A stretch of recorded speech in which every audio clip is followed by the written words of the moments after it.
이거는 뭐 내가 그냥 한번 보고 쓴 건데 볼게요. 이번 5월 모의평가에서 영어에 대한 총평이에요. 일단 추상적이고 난해한 지문이 재등장했어요.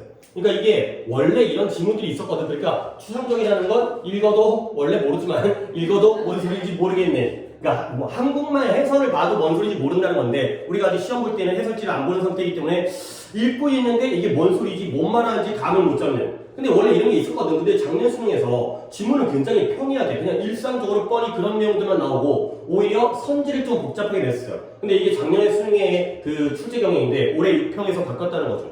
그래서 올해 실제 실전 수능에서 어떻게 될지에 대해서는 9월 평가를 봐야 될 것 같아요. 그리고 그러다 보니까 애들이 이제 약간 허거덕한 거야. 그래가지고 결과적으로 난이도가 상승을 했고 그래서 정답률 20% 미만 문항이 원래는 한 문항 나와도 어차피 좀 많은 거야. 한 문항이 있을까 말까 하는 건데 그게 5문항이 나왔어요. 물론 모의 치중 기준이기 때문에 좀 더 살펴봐야겠지만 근데 이게 내가 뭐 입시에 대한 어떤 전략을 세우고 이런 사람은 아니긴 하지만 올해 의대 그래서 반수, 재수 그렇죠? 난이도를 낮추지 않을 수도 있어요. 이 난이도를 그렇죠? 여러분들이 주인공이 아니었나 봐. 그렇지? 그들이 주인공인가 봐. 걔네들의 변별력을 내기 위해서 약간은 수능의 난이도를 이 정도의 수준으로 계속 낼 수도 있는 상황이에요. 그러니까 9월 평가를 봐야 되겠지만 작년으로 돌아갈지 아니면 이 방향을 계속 유지할지는. 근데 어떻게 할지 어떻게 알아? 9월에 어떻게 나올지 11월에 어떻게 나올지 어떻게 알아? 결국 출제 경향에 따라서 달라지고 뭐 추상적인 지문을 이렇게 풀고 그 다음에 구체적이거나 일상적인 지문을 이렇게 풀고 그거 다 필요 없어요. 결론은 지침과 병렬과 대조. 맨날 강조하는 게 지침, 병렬, 대조. 오늘도 빈칸 4개를 갖다 먼저 볼 거잖아. 그런데 빈칸 4개가 싹 다 대조예요. 싹 다. 대조 관계를 읽어낼 수 있느냐 없느냐 이거고 그리고 그 안에 병렬을 갖다가 어떻게 처리할 것이냐가 되고요. 물론 순서 위치의 경우에는 지침을 제대로 봐줘야겠죠. 그러니까 어쩔 수 없어요. 어차피 이 방법을 써야 되는 거야. 그리고 이 방법으로 못 풀어? 그거 버려야 되는 거야. 이 방법으로 못 푸는 문제까지 우리가 신경을 쓸 여력은 없어요. 이거를 풀 수 있는 문제만 확실히 풀면 되고요. 일단 시작 한번 해볼게요. 일단 앞쪽에 다양한 문제들을 다 뽑긴 했지만 31번부터 시작해 보겠어요. 31번에 아까 왜 이거냐라고 했는데 가볼게. 뭔가 when trying to establish 확립하려고 노력하고 있어요. 근데 뭘 확립하냐면 디지털의 보존에 의해서 의미되어지는 것. 자, 디지털의 보존에 의해서 의미되어지는 게 뭘까? 이런 것들을 우리가 확립하려고 노력을 할 때 먼저 첫 번째 질문이에요. 어떤 질문이냐면 that must be addressed 해결되어져야 되는 처리되어져야 되는 첫 번째 질문은 뭐냐면 다음과 같은데요. What are you actually trying to preserve? 네가 도대체 무엇을 보존하려고 애쓰고 있는가? 그리고 디지털의 보존이 의미하는 게 뭔지를 알기 위해서는 우리가 뭘 보존할까? 이런 것들을 알아야 되는 거죠. 자, 그래서 아날로그의 상황에서는 명확해요. 뭐가 명확하냐면 이 아날로그적인 상황에서가 어떤 상황이냐면 정보의 내용이 extricate네요. inextricable. 그러니까 extricate이라는 게 우리 최근에 해방하다, intricate이 복잡한, 그 다음에 inextricate 하면 해방하다. 이 뜻이었는데요. 거기서 나온 거야. 근데 있죠? 그러니까 풀려나올 수 없는, 해방시킬 수 없을 정도로 고정되어 있다는 거야. 근데 어디에는 이런 피지컬한 매체에서는, 이런 물질적이거나 육체적인 매체에서는. 근데 디지털 환경에서는 대조관계가 나오죠. 뭐냐면 아날로그가 나왔어요. 그러면 이 아날로그 인바이먼트의 대조는 뭐예요? 아날로그의 반대가 뭐였어요? 디지털이었죠. 그러니까 아날로그 환경에서는 이런 게 사실이고 명확한데 디지털 환경에서는 뭔가 다르다는 거죠. 그러면 결국 아날로그 환경에서는 어떤 정보의 내용이 풀릴 수 없게, 풀려나올 수 없게 고정되어져 있다는 거야. 근데 어디에 이 디지털의 정보, 컨텐츠가 정보의 내용이 이러한 물질적인 매체에 고정되어 있다는 게 바로 아날로그 환경에서의 특징이에요. 그러면 그와 반대로 디지털 환경에서는 이 매체가 이것의 부분이 아니라는 거야. 오케이? 그러면 이 자리에 이제 뭐가 들어가는지를 다 봐야겠죠. 그러면 아까 얘기했던 대로 아날로그 환경에서는 정보의 내용이 물질적인 매체에 고정되어 있는데 그와 반대로 디지털 환경에서는 이 매체가 무엇의 부분이 아닌지를 보시면 되겠어요. 자, 그 다음에 이제 글을 쭉 볼게. 이러한 어떤 비트의 흐름이 컴퓨터와 똑같아 보이는 거야. 근데 무엇과 상관없이, regardless of가 상관없이잖아. 이 매체와 무관하게 그 스트림이 읽혀지는 매체와 상관없이 똑같다는 거야. 그리고 이러한 물질적인 운반자, 전달자가 필요하긴 하지만 그러나 as long as가 뭐뭐 하는 한이죠. 이러한 source 미디어, 이런 원천이 되는 미디어가 읽혀지는 한, 우리가 이걸 읽을 수 있는 한 이러한 비트의 완벽한 복사본의 경우에는 값싸고 쉽게 만들어질 수 있다는 거죠. 근데 어디서? 다른 장치에서. 그러니까 한 번 더 올라가 보면 아날로그 장치에서는 정보가 매체에 고정돼 있어요. 근데 디지털 장치에서는 이 미디어가 뭐든지 상관이 없고요. 그 다음에 이 정보의 원천이, 미디어의 원천이 읽혀질 수 있다면 어떠한 장치에서도 쉽고 그 다음에 값싸게 만들어질 수 있다는 거죠. 오케이? 그 다음에 또 가볼게요. 그래서 결국 이런 원래의 운반자의 보존이 어떻게 돼요? 감소해요. 중요성이 감소해지는 거예요. 원래의 운반자라는 걸 보존할 필요성이 없다는 거죠.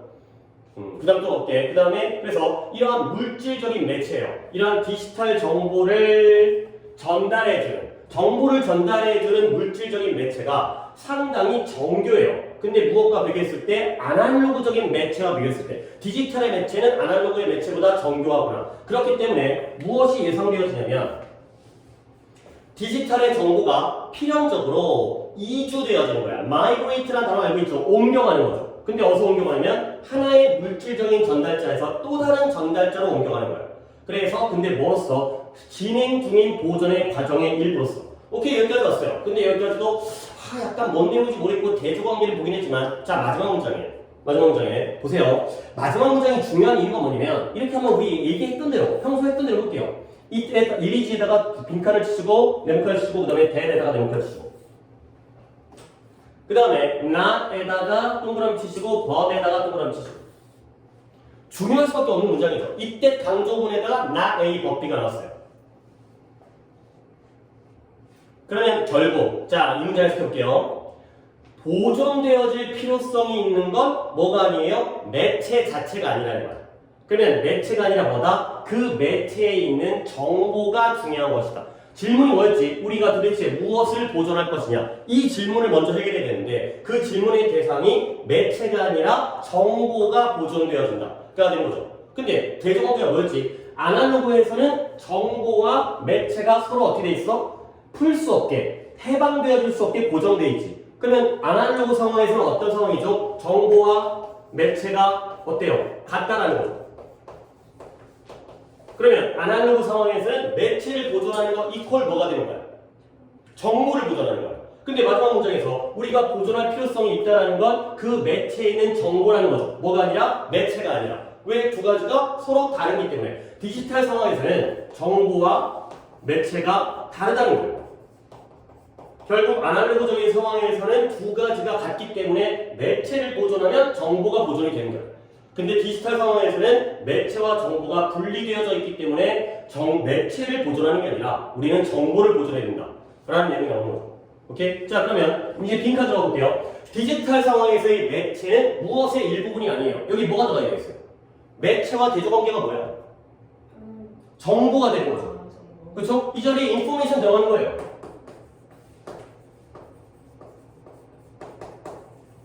아날로그 상황에서는 두 가지가 같은 거지만 디지털 상황에서는 두 가지가 분리되어질 수가 있기 때문에 결국 매체를 보존하는 게 아니라 정보를 보존한다. 그가 되는 거죠. 그러면 보기 중에서 인포메이션과 연결시킬 수 있는 건 1번의 플랫폼 어떤 토대와 기반이 되어 있고 2번의 저자, 3번의 메시지, 4번의 도전과 과제, 5번의 변형과 변화가 되겠어요. 몇 번 가야 돼요? 메시지가 되는 거죠. 인포메이션이 바로 메시지가 되는 거죠. 컨텐츠가 되는 거니까. 그렇죠? 31번도 이렇게 풀어야 되는 거예요. 되죠? 자, 그 다음에 또 32번 가볼게요. 32번도 대조예요. 근데 32번은 대조관계로 글을 이야기를 시작하다가 중간에서 약간 반전이 생겨요. 그걸 잡아낼 수 있으면 문제를 푸는 거예요. 자, 이것도 일단 대조관계를 갖다가 눈에서 보려고 노력을 하시면 되는 거예요. 가볼게요. 창의성이라는 건 일반적으로 정의되어져요. 근데 뭐라고 정의되어지냐면 이런 아이디어의 생산, 그쵸? 창의성이라는 건 아이디어를 만들어내는 거잖아. 근데 어떤 아이디어냐면 there are both novel이라는 건 새로운, 신선한, 그러니까 독창적이고 새롭죠. 그 다음에 useful, 유용해요. 그러니까 적절하고 뭔가 실행 가능한, feasible이라는 단어도 중요한 단어이긴 한데 좀 어려운 단어이긴 하고요. 자, 이런 것들이 바로 정보의 생산이고요. 이런 아이디어의 생산이고 이게 바로 창의성이다. 다시 한번 정리하면 창의성이라는 건 아이디어를 생산해내는 건데 그 아이디어는 어때야 돼? 새롭고 신선하면서 유용해야 돼.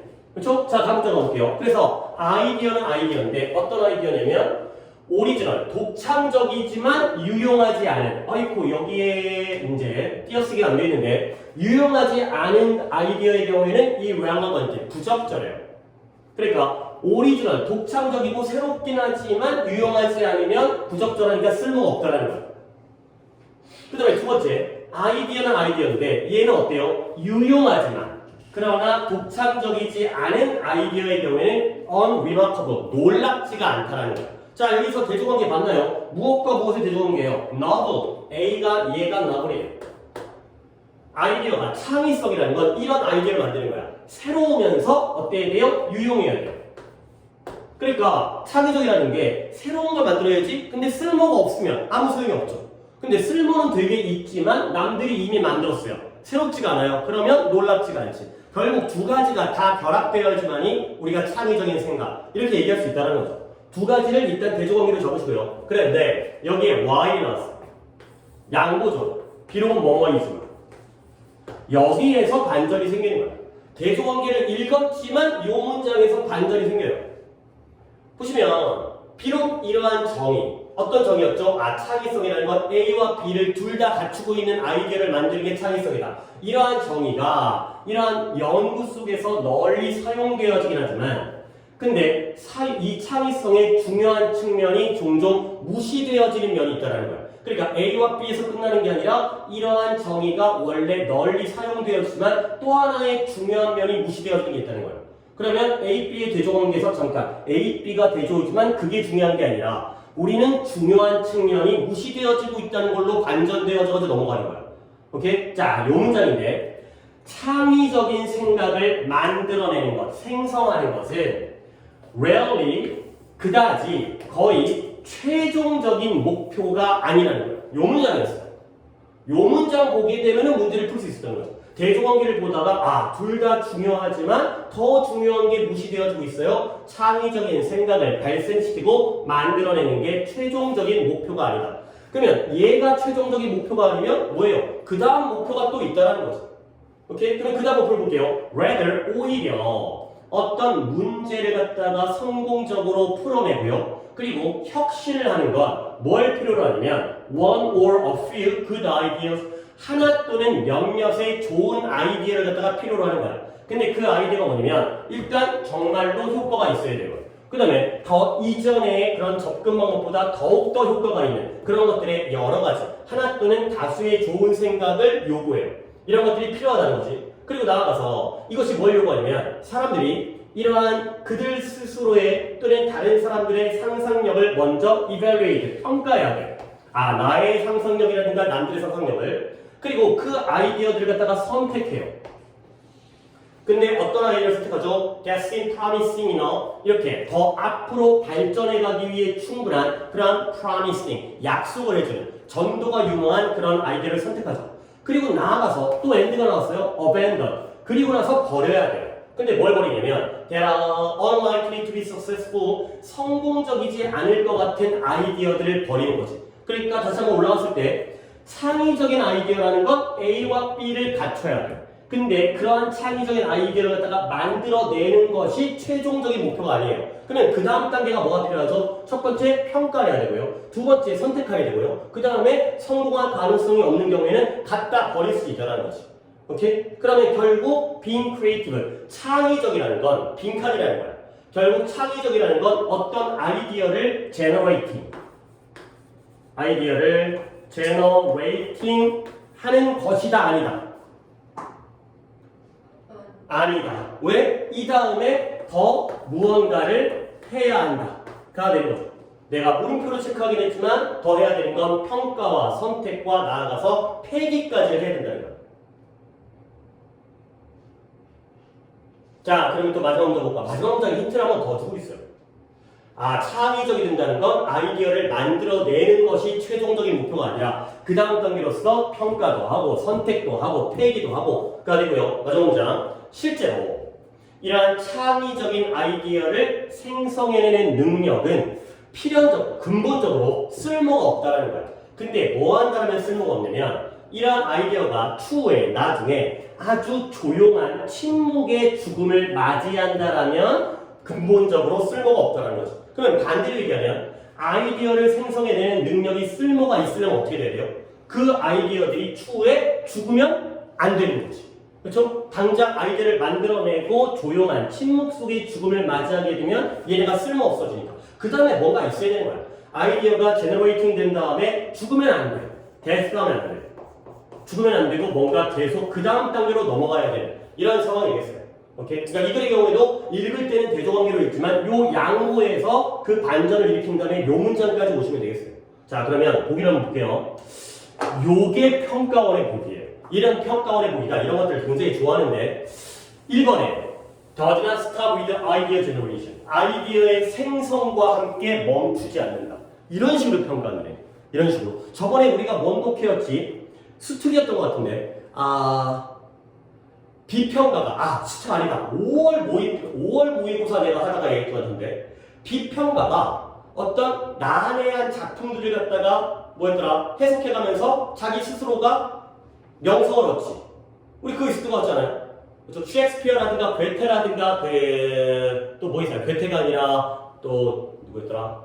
니체라든가 카프카라든가 우리 그거 하지 않았어? 그러니까 이런 사람들이 뭐예요? 불분명한 작가들이었지. 그런 불분명한 작가들의 작품을 비평하면서 자기의 명성이 올라가. 그러다 보니까 그 비평가가 뭐가 됐어요? 공동 저작자가 됐어요. 코어서가. 그런 식으로 말을 만들어내는 게 바로 평가원의 방식인 거야. 그러면 다시 한번 아이디어의 생성에서 멈추지 않는다. 멈추지 않는다는 건 뭐예요? 더 나아간다는 거지. 생성이 바로 이 문장이었죠. 아이디어의 생성 자체가 최종적인 목표가 아니다. 이게 최종 목표가 아니라 그 다음 단계가 있다. 가 되는 거죠. 오케이? 나머지 보기를 한번 볼까? 그러면 이러한 창의적이 된다는 것은 실용적인 아이디어에서 유래되어지지 않는다. 실용성 필요해 안 필요해요? 실용성? 필요해 안 필요해요? 창의적인 아이디어는 실용성이 안 필요한가요? 위에 뭐였죠? 새로우면서 그 다음에 유용해야 되지. 실용성도 필요한 거야. 쓸모가 있어야 돼. 새로우면서. 하지만 얘는 주제가 아니야. 왜? 와인에서 양보에서 이미 이런 정의가 널리 퍼져 있긴 하지만 더 중요한 게 있다고 얘기하고 있지. 그러니까 2번은 틀린 말이면서도 주제가 아니에요. 그 다음에 종종 여겨지는데 혁신으로 가는 숏컷이 뭐예요? 지름길이죠. 혁신으로 가는 지름길. 지금 지름길이에요. 만들어놓고 끝나는 게 아니라 더 가야 돼. 그가 되는 거고요. 4번에 종종 길을 내주는데 이것도 나온 적이 있죠. 기브웨이트라는 게 길을 내주다 양보하다. 근데 뭐에가 양보하냐면 예상치 못한 성공에 길을 내어준다. 예상치 못한 성공이란 나도 모르게 대박난 거야. 근데 이건 아니죠. 과정이 필요하기 때문에. 그 다음에 이런 novelty와 relevancy, 즉 신선함과 관련성. 아까 나왔던 대조관계거든요. A와 B 사이의 긴장관계를 추려한다. 하지만 이 글의 경우에는 A, B의 대조관계에서 끝난 거예요. 그 대조관계가 중요한 게 아니라는 거지. 그보다 더 중요한 게 있기 때문에. 결국 멈추지 않는다가 되는 거죠. 더 발전에 진행돼 나가야 된다. 라는 글이 되겠어요. 오케이? 자, 그 다음에 또 33번 가볼게요. 34번까지 한 다음에 한번 확인을 갖다 해야 될 것 같은데, 끊어도 상관없으니까. 자, 33번에, 이게, 역시 대조관계를 본 다음에 보기를 보도록 하겠어요. 네. 아니, 이건 한번 같이 한번 해보자. 또 나 혼자 대조관계 봐라 하면 여러분들이 또 이제 볼 수 있는지 없는지가 중요한 거기 때문에. 봐봐라. 환경이라는 게 중요한 역할을 하는 거야. 근데 뭐 하는 게 중요한 역할을 하냐면 어떤 의미 있는 내적 과정을 aiding, 보조해주고 도와주는 데 중요한 역할을 하기 때문에 여기까지 끊을게요. 환경이라는 게 내적인 과정, 의미 있는 내적 과정을 보조해주는 데 중요한 역할을 하기 때문에 주관적 경험과 그리고 그 환경이 행동하는데 뭐로써 짝지어진 커플이야, 커플, 연인이야, 사귀었어. 이런 짝지어진 시스템으로서의 역할을 한다는 거야. 오케이? 대조관계 나왔죠? 무엇과 무엇? 그쵸? subjective experience, 주관적인 경험과 그 다음에 환경. 그러면 주관적인 경험은 내적인 거고요. 환경은 외적인 거죠. 근데 이 두 가지가 어때야 돼? 결합되어져야 되는 거야. 됐죠? 내적인 경험, 나만의 주관적인 경험과 그 다음에 외부의 환경 사이에서 두 가지가 결합되어진 시스템의 역할을 하죠. 그 다음에 이 결합된 시스템이 뭐라고 여겨지냐면 완전한 인지적 시스템, 우리가 뭔가를 인식하는 커그니티브 인식 시스템으로 보여질 수 있다는 거야. 그 자체로서. 그리고 이런 방식으로 자, 요 문장 봅니다. 요 문장에서 너무나 잘 드러나요. 주관적인 경험은 A였죠. 주관적인 경험이 확장되어져요. 확대되어져요. 어디로? 외적인 환경으로. 외적인 환경은 뭐가 되는 거지? B가 되는 거죠. A가 B로 확장되어져요. 그리고 and vice versa가 뭐야? 이거 왜 나온지 모르겠는데 아래쪽에 뜻이 있지만 그 역도, 정반대도 마찬가지다. 가 되는 거죠. 결국 A가 B로 확장되어지는데 그 반대도 마찬가지니까 뭐라고 표현하면 돼요? B도 A로 확장되어지는 거예요. A가 B에다가 영향을 미치는 것처럼 B도 A에다가 영향을 미치는구나. 이게 되는 거죠. 아, 둘 다 또 A, B의 관계에 대해서 얘기하고 있어요. 자, 그러면 볼게요. external environment는 A요, B예요? B죠. 외적인 환경이에요. 근데 그 외적인 환경이 뭘 가지고 있냐면 여기부터 여기까지에다가 괄호를 친 다음에 근데 뭔가 disciplinary object예요. 뭔 대상은 대상인데 교육적 대상, 분야적 대상, 훈련적 대상 이러한 대상을 가지고 있는데 그 예시가 제도적인 법률과 장치를 가지고 있는 외적 환경이죠. 그러니까 제도적 장치와 그 다음에 법률이 뭐인지 몰라도 상관은 없어요. 하지만 제도적 법률과 장치도 B에 해당되는 거죠. 이걸 가지고 있는 B니까. 그러면 이것이 정신적인 하나의 제도가 돼요. 근데 어떤 정신적인 제도가 되냐면 여기에 대세 관계대명사 절이죠. 그러면 이 자리에는 뭐가 들어가 있는 거야? A가 들어가 있는 거죠. B가 A가 된다는 거야. 두 가지가 결합되어야 되기 때문에. A라는 건 뭐였다고요? subjective experience. 주관적인, subjective. 주관적인 그러한 경험이 되는 거죠. 너네들 지금 읽고 있는데 뭔 소리인지 알겠어? 모르지 않겠어? 나는 알 것 같아. 나는 이거 알고 해석하는 것 같아. 일단 우리는 대조관계를 본다니까. 이 B가 A가 된다. 여기까지만 알면 되는 거야. 이 글을 갖다가 완벽하게 이해하고 문제를 풀기를 바라는 것인가에 대해서는 나는 이제 그게 의문이라는 거죠. 자, 그래서 볼게요. 주관적으로 A네요. 주관적으로 유지되어진 믿음이 attain, 획득한대요. 근데 뭘 획득하냐면 또 나오네요. 얘가 B예요. 근데 뭘 획득해요? objectivity, 객관성이죠. 그러면 객관성은 A겠어요? B겠어요? 아이고, 바뀌어버렸네요. 소리 실수했어요. 주관적으로 유지되어진 믿음은 A예요? B예요? A죠. 주관적인 그러한 경험이니까. 근데 그것이 뭘 획득한다? 객관성의 지위를 획득한다. 객관성은 B죠. 아, 또 한 번 A가 B의 지위를 획득하는구나. 계속해서 두 가지가 결합되어지는 거야. 언제 그 믿음이, 네가 주관적으로 믿는 그 믿음이 사회적으로 공유되어질 때, 너만의 믿음이었는데 사회적으로 모두에게 공유되어지면 얘가 B를 얻게 된다. 가 되는 거죠. 오케이? 자, 그 다음에 이제 여기부터 이 다음에 있는 요 긴 문장까지 해서 내가 뭘 보여주고 싶냐면 읽을 필요가 없다라는 걸 보여주고 싶어요. 이게 이 부분을 갖다가 선생님 이거 갖다 읽어야 되는지 읽지 말아야 되는지 어떻게 알아요? 봐봐라. 비록 우리가 훈련 받았어요. 근데 뭐를 보려면 Hard nosed healthcare rationalist or no nonsense bureaucrat or data-driven scientist. 근데 이런 것으로 훈련되었을지라도 보세요. 지금 여기에 or가 있고 여기에 or가 있고 그러면 여기서 보시면 병렬의 대상이 몇 개가 등장해요. 뭔 말인지 모르겠지만 hard-nosed healthcare rationalist 1번이죠. 그렇죠? 이것으로 훈련되어졌다. 그 다음에 no nonsense bureaucrat 얘 2번이죠. 얘는 아래 단어가 나와있죠. bureaucracy, 관료주의 얘기했던 거지. 그 다음에 데이터를 기반으로 하고 있는 과학자로 훈련되어진 시간에 근데 A랑 B랑 C로 훈련되어질지라도 양보죠. 필요 없다는 거예요. 그리고 이 뒷부분이 중요한 거지.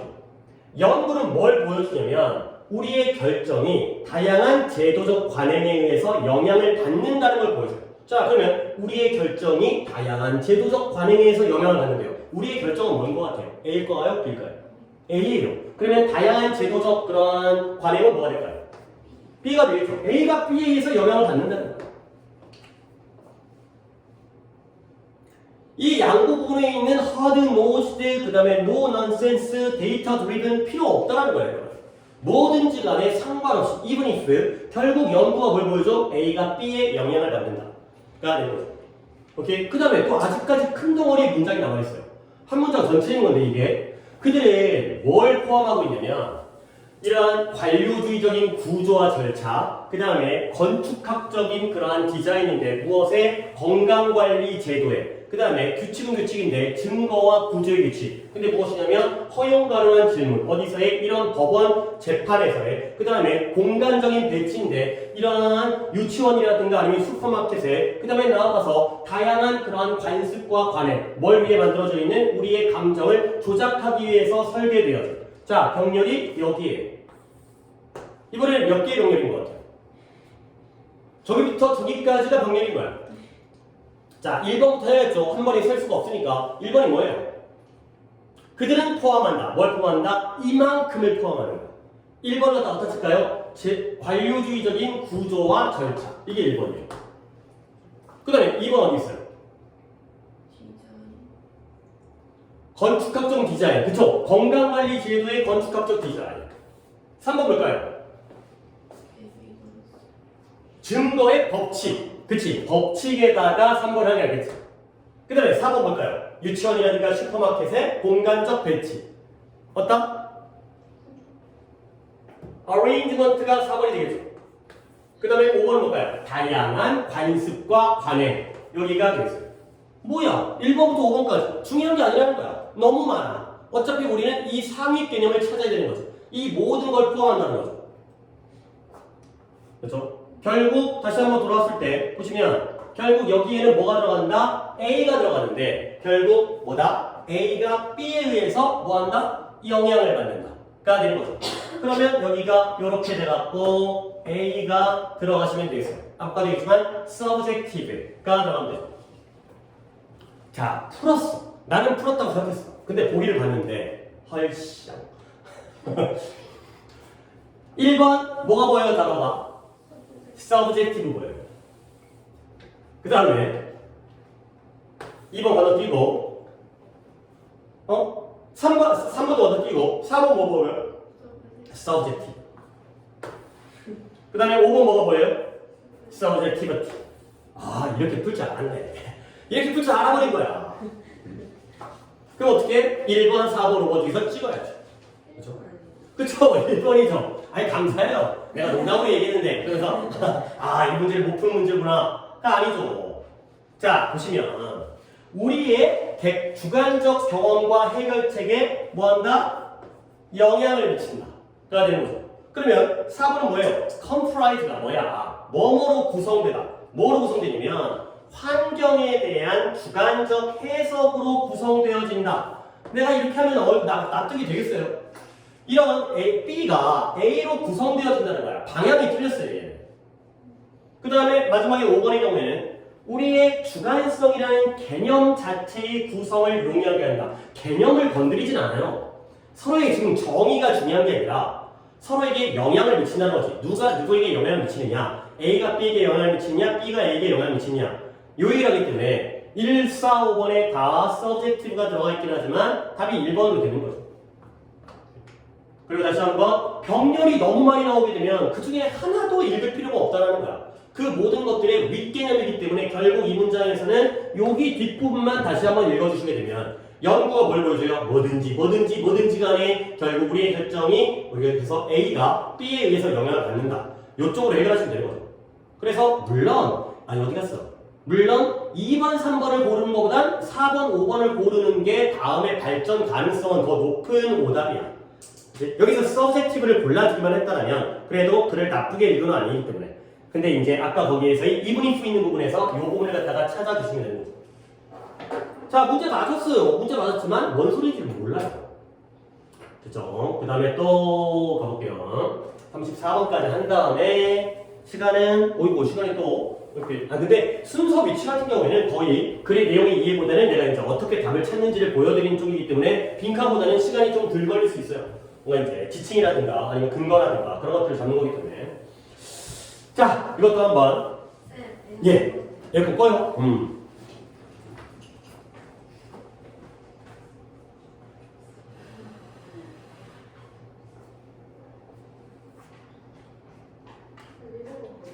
리모컨 거기 놨는데 강의실에.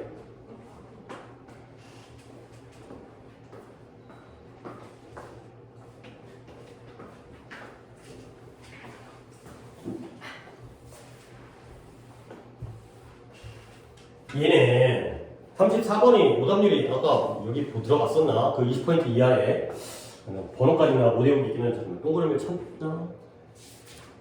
아 이것도 20% 이내의 오답률이네. 빈칸 중에서는 31번과 34번이 이제 제일 어렵게 출제가 됐어. 31번이 어려운 거였어. 31번도 그러니까 그 메시지 이거 어떻게 읽었지?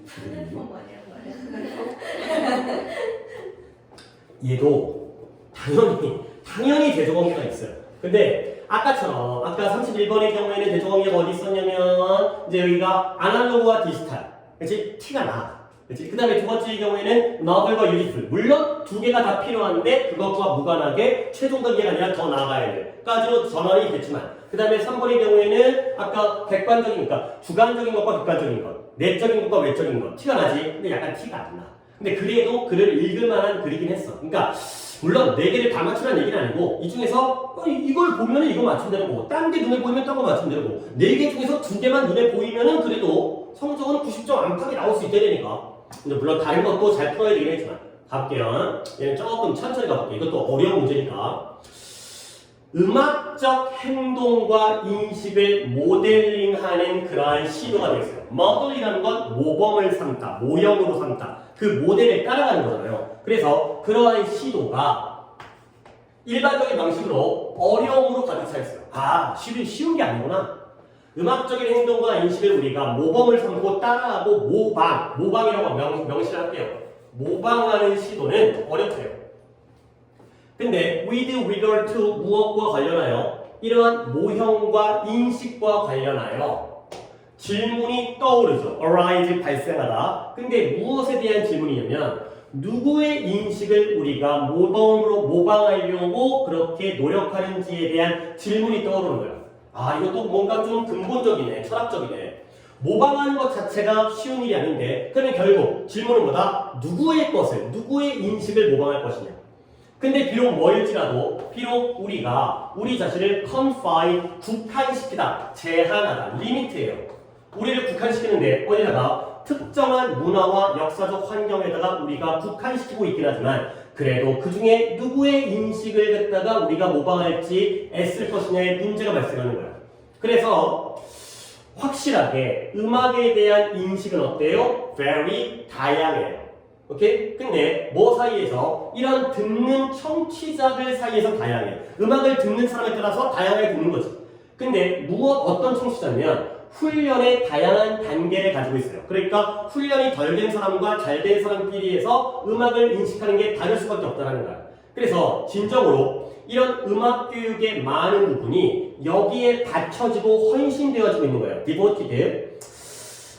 좀 어려운 단어는 내가 어려운 단어라고 얘기를 할게요. 근데 이제 뭐 이렇게 이게 모방하다고 쓰였다든가 국한하다라든가 디보티드를 모르면 안 돼. 이런 것들은 내가 아예 언급을 안 하고 넘어가는 것들은. 근데 어디에 헌신되어지고 받쳐지냐면 개발하고 풍요롭게 하는데. 근데 뭐냐면 이러한 듣는 과정을. 그러니까 음악적인 개념을 갖다가 우리가 뭐 하는 거에 따라 인식하는 것이 사람마다 다른데 뭐에 따라서 훈련의 정도에 따라 다르지? 그러면 결국 음악 교육은 어디에 헌신하는 거지? 훈련시키는 데에 헌신하겠죠. 많이 훈련시킬수록 잘 인식할 테니까.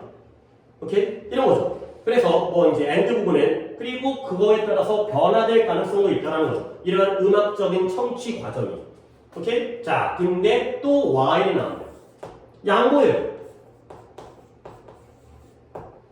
비록 뭐뭐이지만 비록 이런 것이 사실이긴 하지만 지금까지 얘기했던 게 사실이긴 하지만 그러면 약간 여기에서 이제까지 읽었던 내용이 약간 뒤로 밀리는 거지. 지금까지 읽었던 거 음악에 대한 인식은 어떻다? 다양하다. 그리고 그것은 교육의 수준에 따라서 달라진다. 그러니까 교육이라는 건 그 음악 교육이라는 건 이런 훈련의 음악 과정에 대해서 발전과 풍요롭게 하는 데에 헌신하고 있구나. 근데 비록 이게 사실이긴 하지만 이제 갑자기 딴 데로 넘어가는 거야. 나는 여기에 관심을 가지고 있다는 거야. 근데 어디에? 이런 상당히 기초적인 측면, 무엇에? 이 인식의 상당히 기초적인 측면에 관심이 있다는 거예요. 그러니까 앞에 나왔던 내용 말고 딴 내용이라는 거죠. 특히 그러한 미터라는 건 하나의 기준이죠. 1m, 2m 할 때의 단위, 그리고 어떤 키, 핵심적인 것, 이런 것들에 관심이 있다는 거예요. 근데 그게 뭐냐? Which I believe are, 내가 믿어요. 뭐라고 믿냐면 상대적으로 consistent, 지속적이고 일관성이 있다라고 내가 생각하는, 믿는 그러한 인식의 기본적인 측면에 내가 관심이 있다는 거죠. 근데 누구 사이에서? 이런 청취자들 사이에서.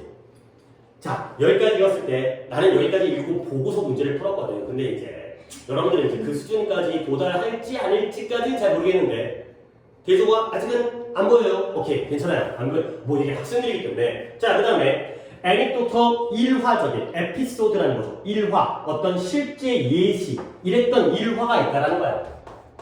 실제 우리의 경험의 일화적인 그런 증거가 보여져요. 뭘 보여주냐면, 아이고 예시가 나왔네요. 어떤 예시냐면 대부분의 사람들은 전형적인 민속 노래라든가 전통적인 곡에서, 노래에서 박자를 발견할 수가 있다는 거예요. 오케이? 우리가 어떠한 음악적인 교육을, 훈련을 받았는지 안 받았는지와 무관하게 대부분의 사람들은 어떤 민속음악 또는 전통적인 고전 클래식 음악에서 박자를 발견할 수가 있다는 거죠. 박자를 발견하는 거야. 근데 This is not to say, 보세요. This is not to say에다가 한번 밑줄 쳐볼까? 이건 이렇게 말하는 것은 아니야.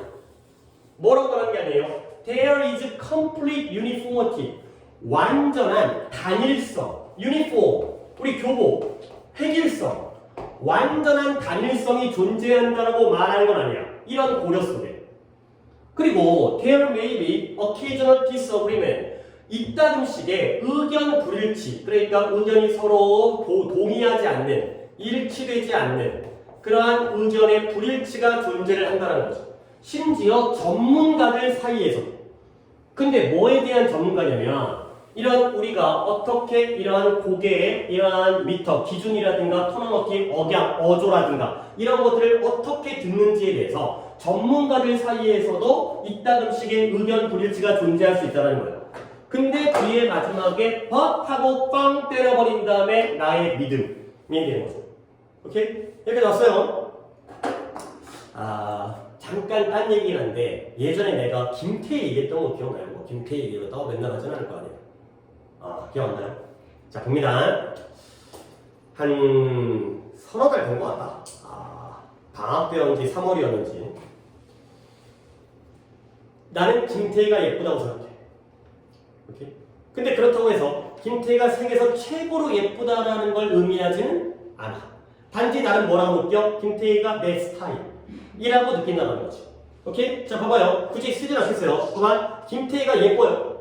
근데 그렇다고 해서 김태희가 세계에서 최고 미인이라고 생각하지는 않죠. 그냥 김태희가 내 눈에는 이뻐 보일 뿐이에요. 오케이? 자, 모두가 다 뭔 얘기하고 있어요? 김태희는 어때요? 예쁘다는 거.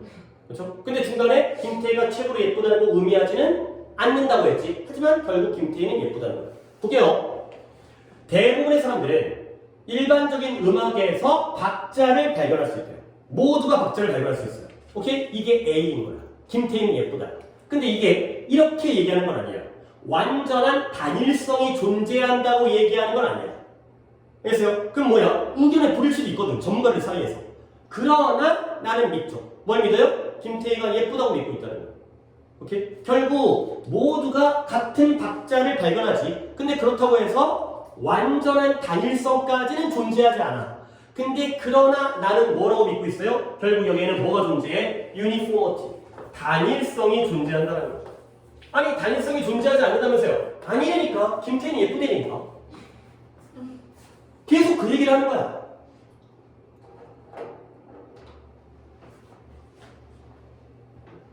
그러면 보기를 보기 전에 한 번 더 요것과 요것의 대조관계인 거는 지금은 조금 눈치를 채겠어요. 단일성이 뭐야? 모두가 다 어떻다? 어떻다는 거야? 모두가 똑같다는 거죠. 그러면 의견 불일치는 뭐예요? 모두가 다르다는 거죠. 오케이? 아까 내가 어디에서 대조관계를 찾았었냐면 물론 뭐 이제 아까 어떻죠? 아까 음악에 대한 인식이 교육의 훈련의 단계에 따라서 그런 청취자 사이에서 어떻다 그랬어요? 다르다 그랬죠. 그렇지? 근데 나는 여기에 무엇에 대해서 관심이 있냐고 했냐면 내가 상대적으로 consistent, 청취자들 사이에서 일관성이 있는 부분에 나는 좀 더 관심이 있다는 거예요. 다르지만 나는 공통점이 있다고 생각한다는 거죠. 달라 보이지만 같다가 되는 거죠. 어찌 보면 이것도 수특의 간접 연계가 되어 있어요. 수특의 이번에 언어 단계 굉장히 다양해 보이지만 실제로는 거의 똑같다. 우리의 그 파열음, 그 다음에 후두 파쇄음 이런 거 있잖아요. 우리가 발음할 수 있는 한계가 있다. 결국은 똑같다. 요 얘기잖아. 달라 보이지만 같다. 이거예요.